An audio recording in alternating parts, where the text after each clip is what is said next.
मी देवेंद्र सरिता गंगाधरराव फडणवीस ईश्वर साक्ष शपथ घेतो की कायद्याद्वारे स्थापित झाले आहे अशा भारताच्या संविधानाबद्दल मी खरी श्रद्धा व निष्ठा बाळगेन।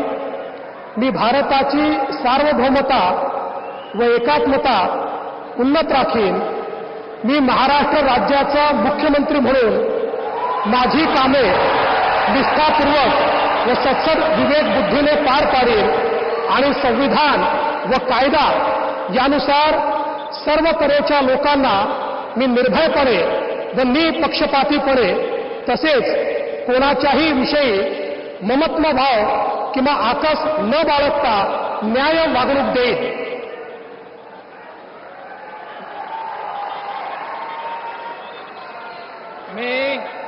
मी देवेंद्र सरिता गंगाधरराव फडणवीस ईश्वर साक्ष शपथ घेतो की महाराष्ट्र राज्याचा मुख्यमंत्री म्हणून माझ्या विचारार्थ आणली जाईल किंवा मला ज्ञात होईल अशी कोणतीही बाब असा मुख्यमंत्री म्हणून माझी कामे यथायोग्य पार पाडण्यासाठी आवश्यक असेल ते खेरीज करून एरवी मी कोणत्याही व्यक्तीला किंवा व्यक्तींना प्रत्यक्षपणे व अप्रत्यक्षपणे कळवणार नाही किंवा त्यांच्याकडे उघड करणार नाही।